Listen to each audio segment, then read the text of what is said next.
creating a standardized method for computers to talk to each other. The game changer, 1983, when ARPANET switched to TCP/IP, officially kicking off the modern internet era. Fast forward to 1989, when British computer scientist Tim Berners-Lee introduced the World Wide Web. Suddenly, websites and web browsers made information accessible to everyone. The 1990s, a total digital revolution. Websites exploded, email became a part of daily life, and early social networks started popping up. The new millennium brought even more transformative tech. High-speed broadband, wireless networking, and smartphones turned the internet into a portable, ever-present force in our lives. And then the stage was set for the IoT revolution. Ordinary objects became smart devices. Think advanced thermostats, smartwatches, connected fridges, and security systems. By 2015, we had a staggering 15.4 billion connected devices. Today, IoT is revolutionizing entire industries. Manufacturing facilities operate with unprecedented efficiency through smart automation. Agriculture uses sophisticated sensors for optimal crop management. Healthcare, advanced monitoring systems offer real-time patient care. Looking ahead, we're on track to hit over 75 billion IoT devices by 2025. Cities are getting smarter, homes are more automated, and our world is more interconnected than ever. From connecting 4 computers to orchestrating billions of devices, the internet's journey is a testament to human innovation. IoT isn't just about tech, it's transforming how we interact with our environment. So, as we stand on the brink of even more incredible innovations, remember, the story of digital transformation is still unfolding. As we continue our exploration of the internet and IoT, our gadget review segment showcases a device that epitomizes IoT innovation, the Amazon Echo. If your home isn't smart yet, you're missing out on the Amazon Echo magic. The Amazon Echo, 4th gen, is like having a personal assistant that never takes a day off. Its spherical design not only looks cool but packs improved audio quality to fill your room with rich sound. Alexa, the brain behind the Echo, can control your lights, play your favorite jams, and even remind you to water your plants. Plus, it integrates seamlessly with all your smart home gadgets, making your life a breeze. While some folks rave about its versatility, others nitpick about Alexa's occasional hiccups and privacy concerns.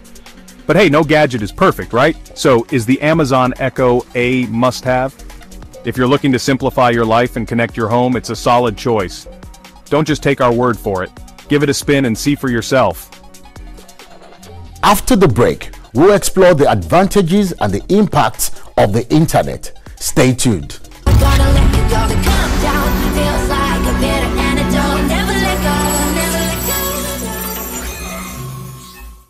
Great to have you back. Now let's delve into the benefits and implications of the internet and IoT. The Internet and the Internet of Things, IoT, have ushered in a new era of unprecedented connectivity, transforming nearly every aspect of our lives. Let's explore the remarkable benefits and implications of these groundbreaking technologies.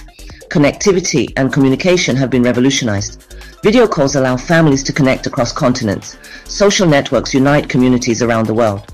Businesses collaborate seamlessly, transcending time zones.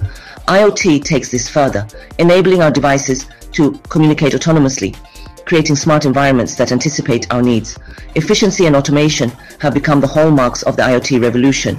Smart homes automatically adjust temperature, lighting, and security. Industrial IoT sensors optimize manufacturing processes, reducing waste and energy consumption. Connected vehicles navigate traffic intelligently. Agriculture systems precisely control irrigation and monitor crop health. The healthcare sector has witnessed a remarkable transformation. Wearable devices track vital signs in real time, allowing doctors to provide care from anywhere. Remote patient monitoring enables early detection and intervention. Smart medical devices predict health issues before they become critical, while IoT-enabled hospitals streamline patient care and resource management. The economic and environmental benefits of the Internet and IoT are equally profound. Digital commerce has opened endless opportunities for businesses, enabling small enterprises to reach global markets. IoT optimization saves billions in operational costs.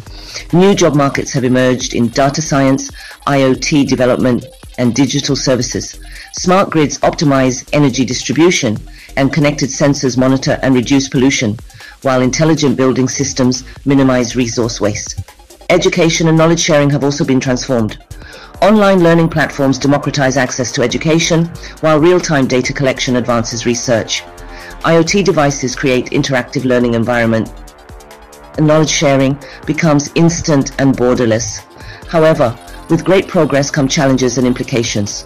Privacy concerns require robust data protection, and cybersecurity threats demand constant vigilance. Digital divides need to be bridged, and the energy consumption of connected devices raises environmental questions. As technology continues to advance, AI and IoT will further integrate into our lives. Smart cities will become the norm. Healthcare will become more predictive, and education more personalized. The true potential of the internet and IoT lies in how we harness these technologies to create a better, more connected world, one that balances progress with responsibility. Welcome back. Did you know that there are over 10 billion devices connected to the internet, and this number is projected to hit 30 billion by 2030? Discover more intriguing did you know facts about the internet and IoT on Tech Trivia. Did you know? The original internet was created in 1969 by ARPANET, a U.S. defense research project. The internet weighs approximately 50 grams, about the weight of a strawberry, calculated based on the weight of electrons in motion. The term Internet of Things was coined by Kevin Ashton in 1999 to describe a system where the internet was connected to the physical world via sensors. The first IoT device was a Coca-Cola vending machine at Carnegie Mellon University in 1982, programmed to report its inventory and temperature. The IoT generates an estimated 79 zettabytes of data annually, equivalent to 79 trillion gigabytes. Every second, approximately 127 new IoT devices connect to the internet. By 2025, the average person is expected to interact with IoT devices nearly 4,800 times per day. Over 10 billion devices are connected to the internet, and this number is expected to reach 30 billion by 2030. Around 70% of households in developed countries have at least one smart device, such as smart speakers or thermostats. With the rise of IoT devices, cyber attacks targeting these devices have increased, highlighting the need for strong security measures. Enjoying Technifier? Coming up on Insight, a multi-award winning trailblazer from a pan-African tech institution is transforming Africa through digital innovation. It will share insights on the relationship between internet, IoT, and data, and how they are revolutionizing our lives. Don't miss it.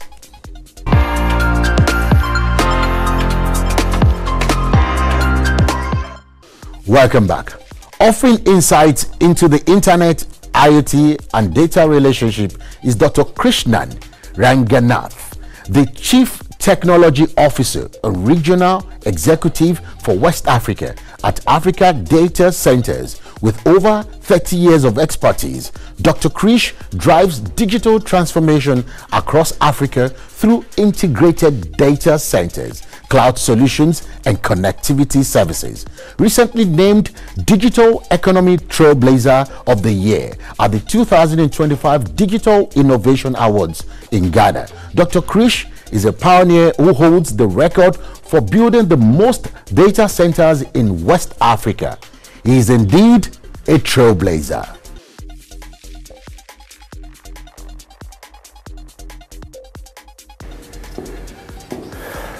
Dr. Krish. Hey, Tebo, how are you? Good to see you. Nice to meet you. It's been a lot of security. I'm trying coming in, but I have to use my ID, my government ID. Why? Of course, it's a secured location. You know, data centers are one of the highly secured locations under the sun. Wow, wonderful. Because we manage somebody else's data. Wonderful. So it's easier for a camel to go through the eye of the needle for you to come into a data center. Of course. Even you are not even seen 10%. That's what I always say. Good to see you, Dr. Same here. Thank you so much. Please come. Good morning, sir. Good morning, sir. Thank you. Thank you so much. You're welcome, sir. Thank you so much. Come on, please. Thank you. You're welcome, sir. Thank you, sir. See, I should go through this, please. All right. You are from which company? We're from TVC. Thank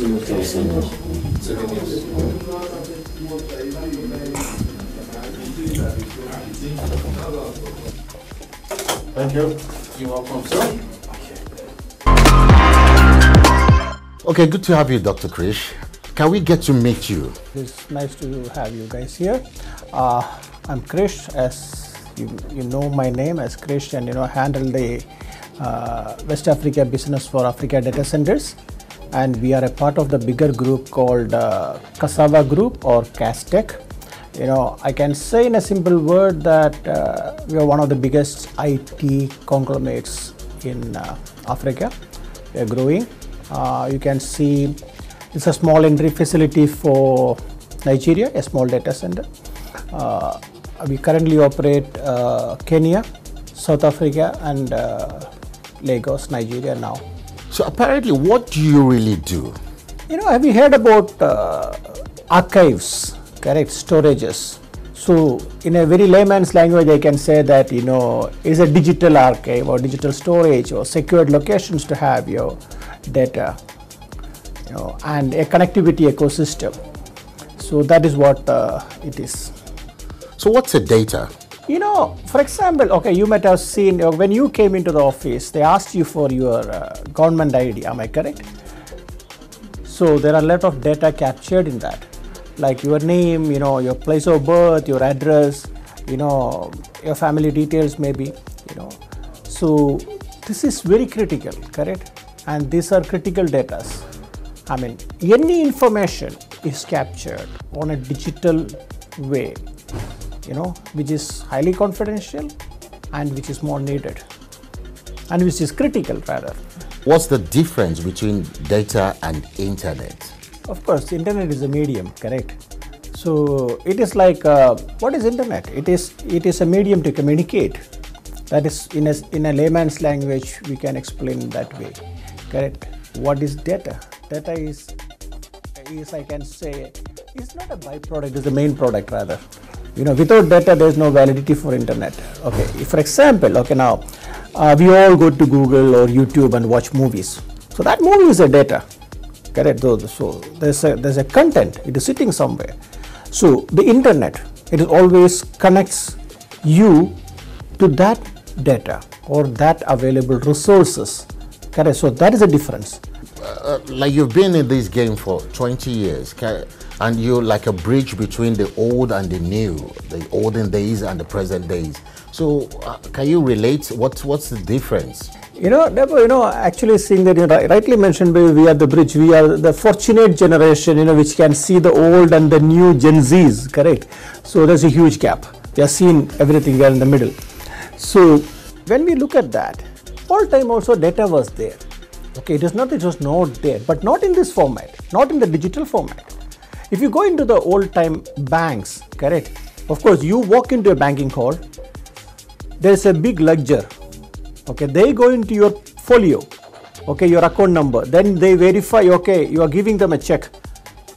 If your account number is correct, is your signature, okay, signature used to be a signature card. They verify your signature. All things were there in those times also. If you go back into, I can say the Stone Ages, the data was there, but not kept in this way. What we are keeping in this way, the way I can say is a digital way of doing it. That's the only difference. Everything was there, but we are changing the approaches. What's the role of AI in all this, really? AI is practically taking over your life, So maybe I can say last couple of years back, your schedule. Okay, you are getting up at 7 o'clock, okay, or 6 o'clock, then you go for a walk, you come back, you have a coffee, you take shower, you get into the office, everything is in your hand. More or less AI has taken over it. So it gives you your behavior. Of course, one way it is very good because it gives you valid outputs based on individuals, based on behaviors. That behavior is not limiting to individuals, correct? Based on businesses. So it gives you more futuristic and predictive analysis of things if you use it in the right way. So every tech has a plus and a minus. Okay, minus of course the way how people use it. Okay, we can't blame for that. We can't blame anybody for that. It is approach, or that's why, you know, in Nigeria also 1.5 years back, you know, the Honorable Minister came up with a framework for how to use AI, how to not to use AI. So where do you have these data centers? Okay, globally, if you look at, we have around a number between 8,000 to 9,000 data centers globally, and more than 45 to 50% is based in the US. A substantial percentage is in the Europe. Africa, in 54 countries, what we have is around a number between 180 to 190 is the numbers within Africa, and which is more focused again, South Africa, Kenya, Nigeria. These are the three focal areas. Nigeria, apparently we have around 14 data centers as of now, and more are coming in Nigeria. So what's the future like what's the future generally? Can you paint up the future? What does it look like to you? You know, you remember in the old times, in all the oil-rich nations, oil was the money. Oil was everything, correct? Now data is everything. So data is the new oil, and actually that is a fact, because if you look at any action, you need to validate it, correct? Okay, let's take Nigeria as an example. 225 to 230 million people we are talking about. So that is the data.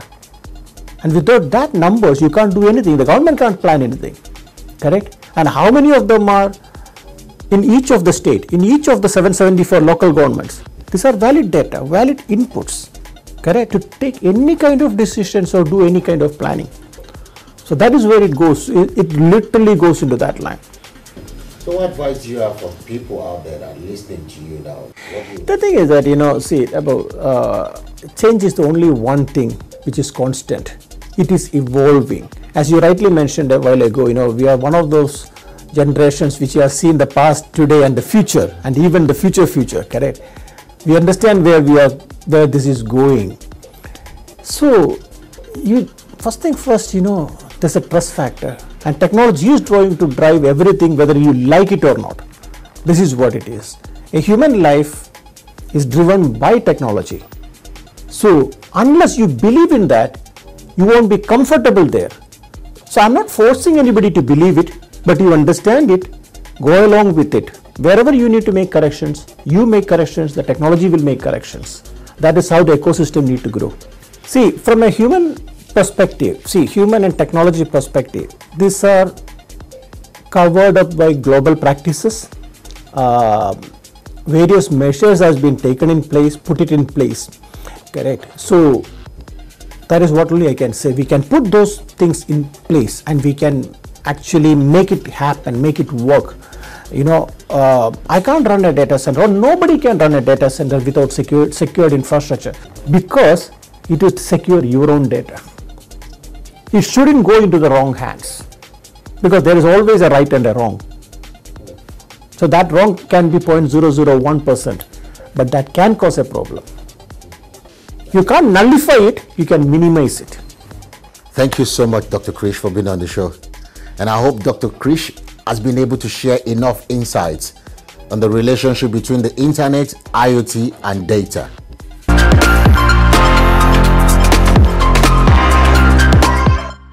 Now, let's dive into TechWise, where we explore the internet safety and smart surfing tips. Always remember, think before you click, think before you connect.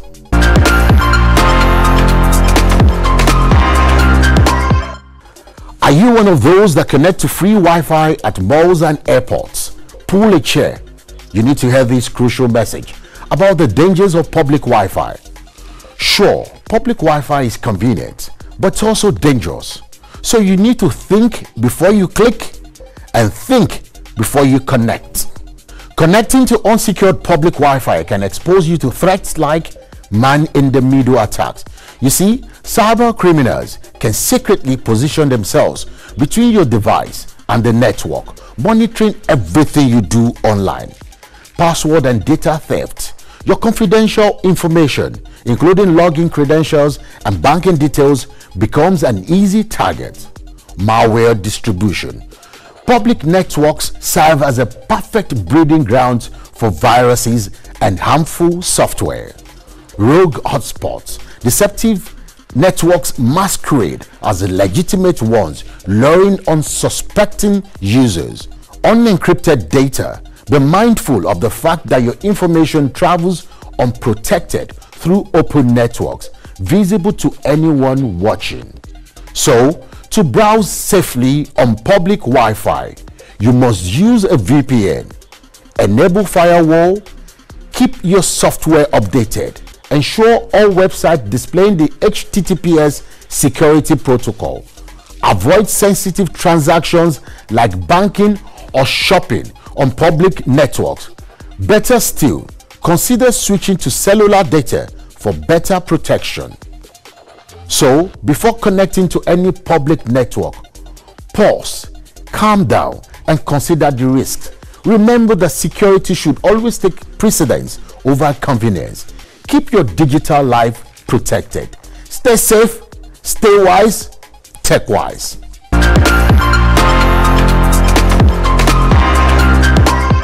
We are already wrapping up on this edition of TechniFire. But before we exit, let's take a moment to highlight your feedback on your last question.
Thank you all for the feedback. Those responses mean a lot to us. Also, don't forget to share your thoughts on today's question. What concerns do you have about living in an increasingly connected world?